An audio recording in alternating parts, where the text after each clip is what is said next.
भारत के अंतरिक्ष स्टार्टअप के लिए एक नई डिजाइन लैब की स्थापना अहमदाबाद में की गई है, जिसका उद्देश्य अंतरिक्ष क्षेत्र के स्टार्टअप को उनकी आविष्कारशील अवधारणाओं को तेज गति से व्यावहारिक मॉडल में बदलने की सुविधा प्रदान करना है। जिनेवा, स्विट्जरलैंड में संयुक्त राष्ट्र मानवाधिकार परिषद के 52वें सत्र के दौरान युद्ध और महिला नामक पुस्तक का विमोचन किया गया। लेखक डॉक्टर A.M.A. हसन ने पुस्तक की प्रस्तुति की, जो 1971 के युद्ध के दौरान पाकिस्तानी सेना द्वारा की गई यौन हिंसा की शिकार बंगाली महिलाओं की पीड़ा पर प्रकाश डालती है। एक अभिनेता और भारतीय सेंसर बोर्ड की सदस्य वाणी त्रिपाठी टिंकू ने अपनी पहली बच्चों की किताब why can not elephants be dead शीर्षक से किताब लिखी है। यह किताब नियोगी बुक्स द्वारा प्रकाशित की गई है।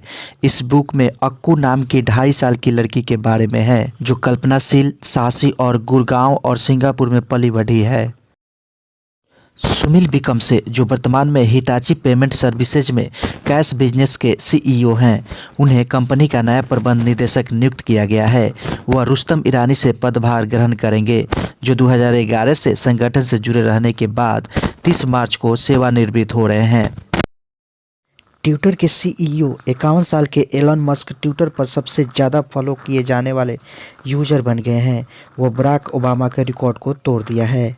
मस्क ने 27 अक्टूबर 2022 को 110 बिलियन फॉलोअर्स के साथ ट्विटर के CEO की भूमिका संभाली और 5 महीने के भीतर उनके फॉलोअर्स की संख्या बढ़कर 133 मिलियन हो गई।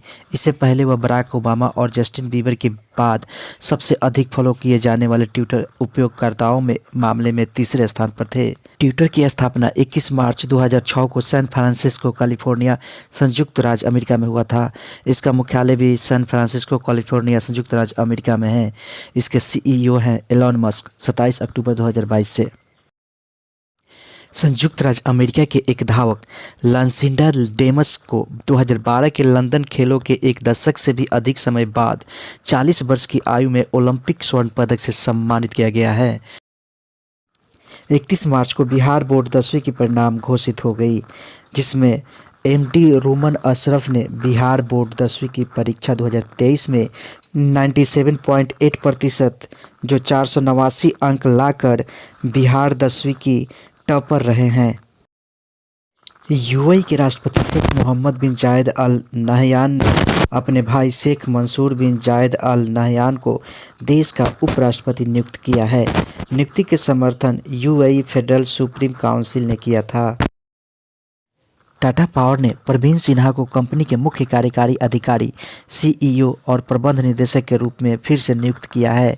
टाटा पावर ने नियामक फ्लाइंग में कहा कि शीर्ष पद पर उनकी पुनः नियुक्ति 1 मई 2023 से 23 अप्रैल 2027 तक 4 साल की अवधि के लिए होगा। प्रवीण सिन्हा की वर्तमान कार्यकाल 30 अप्रैल 2023 को समाप्त होने वाला है। भारत का पहला क्वांटम कंप्यूटिंग आधारित दूरसंचार नेटवर्क लिंक नई दिल्ली में संचार भवन और राष्ट्रीय सूचना विज्ञान केंद्र कार्यालय के बीच चालू हो गया है। दूरसंचार मंत्री अश्विनी वैष्णव ने एथिकल हैकर्स के लिए 10 लाख रुपये की पुरस्कार की राशि घोषणा की है। जो हैकर्स सिस्टम के एन्क्रिप्शन को तोड़ देंगे, उन्हें 10 लाख रुपये की राशि की इनाम दी जाएगी। नई दिल्ली में अंतर्राष्ट्रीय शून्य अपशिष्ट दिवस 2023 के दौरान श्री आवास और शहरी मंत्रालय के माननीय मंत्री हरदीप एस पुरी ने घोषणा की कि अक्टूबर 2024 तक 1000 शहरों को 3 स्टार कचरा मुक्त रेटिंग प्राप्त करने का लक्ष्य रखा गया है। The Walt Disney company India के स्वामित्व वाले स्टार स्पोर्ट्स ने बॉलीवुड अभिनेता रणवीर सिंह को अपना ब्रांड एम्बेसडर नियुक्त किया है। IPL के लिए कंटेंट तैयार करने में भी हिस्सा लेंगे।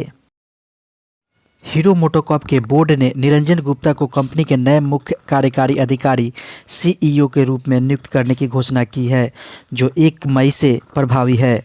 इस बीच पवन मुंजाल बोर्ड के कार्यकारी अध्यक्ष और पूर्वकालिक निदेशक बने रहेंगे। पंजाब और हरियाणा कोर्ट ने हाल ही में एक आपराधिक मामले में जमानत अर्जी के संबंध में निर्णय लेने के लिए ChatGPT नामक AI चैटबॉट की सहायता का उपयोग किया है। यह पहली बार है कि जब किसी भारतीय अदालत ने ChatGPT ऐप का प्रयोग किया है। रक्षा मंत्रालय ने next generation maritime mobile coastal battery और ब्रह्मोस मिसाइल की खरीद के लिए ब्रह्मोस एयरोस्पेस प्राइवेट लिमिटेड के साथ 1700 करोड़ रुपये से अधिक के अनुबंध पर हस्ताक्षर किए हैं।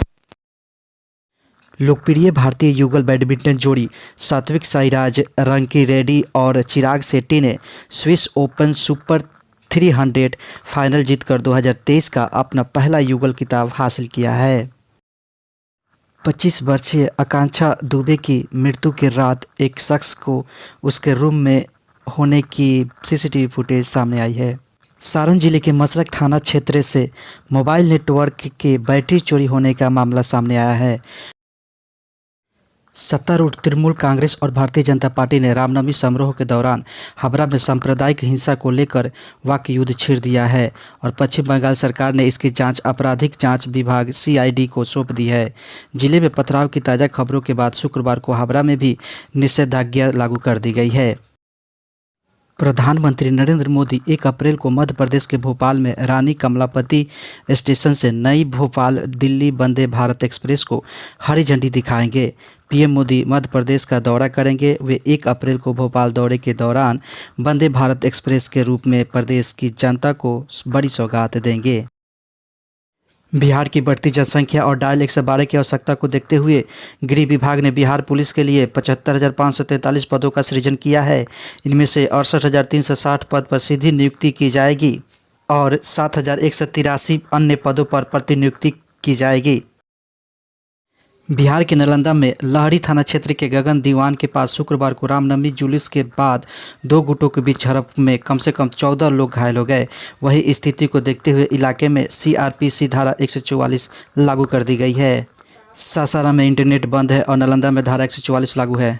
कल केंद्रीय गृह मंत्री अमित शाह पटना आ रहे हैं और BJP नेताओं के साथ लोकसभा 2024 की राजनीतिक पहलुओं पर चर्चा करेंगे। रोजाना सुबह करंट न्यूज़ और करंट अफेयर्स देखने के लिए इस चैनल को सब्सक्राइब जरूर कर लें। वीडियो देखने के लिए आपका धन्यवाद।